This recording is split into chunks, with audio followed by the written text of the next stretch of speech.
ప్రభు పేరట ఉచ్చరించు వారిని ఆటంకపరచడము కూడా నష్టమే. ఎందుకు ఈ గ్రామమునకు అయ్యగారిని ఇక్కడికి నడిపించాడో అది దేవుని చిత్తం, కరెక్టా? కానీ మనము ఆటంకపరచడానికి వీలు లేదు. ఎందుకు? ఇక్కడ ఇంకొక మాట చెప్పాను, అయ్యా నీ శిష్యులకు అనేక దినముల నుంచి అనేక రోజుల నుంచి నేను చెప్తున్నాను, కానీ వీరు ఏమాత్రము బాగు చేయడం లేదు, కనీసం నువ్వైనా బాగు చేయవయ్యా అన్నాడు. మాతో కానిది యేసయ్యతో కావచ్చునేమో. ఎవరి చేత దేవుడు ఏర్పాటు చేసి ఎవరి చేత బాగు చేయాలని సంకల్పంలో ఉంటుందో, ఎవరి వలన రక్షణ పొందవలసి ఉంటుందో, ఎవరి వలన బాగుపడాలని ఉంటుందో, ఎవరి వలన స్వస్థపరచబడాల్సి వస్తుందో వారి ద్వారానే స్వస్థపరచబడుతుంది.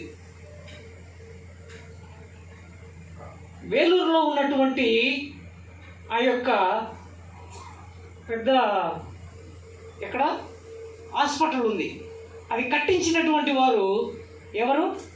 ఎవరికైనా గుర్తుందా? ఎవరమ్మా? వేలూరులో హాస్పిటల్ కట్టించారు, అమెరికా నుంచి వచ్చారు భార్యాభర్తలు. అక్కడ తన కూతురితో బాగు చేయించాలని ప్రయత్నించాడు, కానీ దేవుడు ఆమె గ్రహించకపోయింది. ఆ కూతురి ద్వారా కూడా దేవుడు వాడుకున్నాడు. రాత్రికాల సమయంలో చాలా జాగ్రత్తగా వినండి. మనము నమ్మికతో ఇక్కడికి రావాలి. నమ్మినారంటే స్వస్థతలు జరుగుతాయి, రక్షణ కూడా వస్తుంది. అయితే కేవలం స్వస్థతల కొరకు వచ్చావో తాత్కాలికమే, బాగవుతుంది కాదని చెప్పము, కానీ మళ్ళీ బాగైన తర్వాత నువ్వేమవుతావు? దేవుణ్ణి మర్చిపోయేవాడుగా ఉంటావు. అయ్యగారు దేవుని పేరట స్వస్థతలు చేస్తున్నాడు, మేలుడు చేస్తున్నాడు, దయ్యములు వెళ్ళగొడుతున్నాడు, అది ఆయన వరము. అయితే దానిని ఆటంకపరచడానికి ఎవరి వశములో లేదు.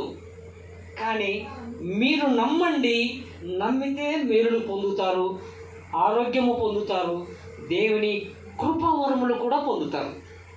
అయితే నమ్మక కేవలము తాత్కాలికముగా వచ్చారనుకోండి, ఇక్కడ ఏమన్నాడు? అయ్యా అపనమ్మకము లేకుండా నాకు నీవే కలగజేసి సహాయం చేయమంటున్నాడు.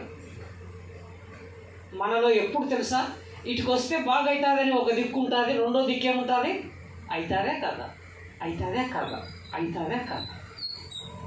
నువ్వు ఇక్కడ చెప్పే వ్యక్తిలో లేదు మెయిన్, ఆయన పరిశుద్ధ నామమును ఉచ్చరించే ద్వారానే వస్తుంది. నీకు ఈ దినం స్వస్థత పొందాలని దేవుని సంకల్పంలో ఉంటే ఈ క్షణమైన స్వస్థత పొందగొడతావు. నీ రోగము, నీ వ్యాధి, నీ యొక్క దయ్యం అన్నీ వెళ్ళగొడతాడు దేవుడు. అయితే నువ్వు నమ్మకంగా దేవుని సన్నిధికి వచ్చావా? వచ్చినట్లయితే సంతోషం, నిన్ను వెళ్ళగొట్టేవాడుగా ఉంటున్నాడు. ఇంకొక మాట చెప్తా చూడండి, 3వ మాట, లూకా రాసిన సువార్త చూడండి.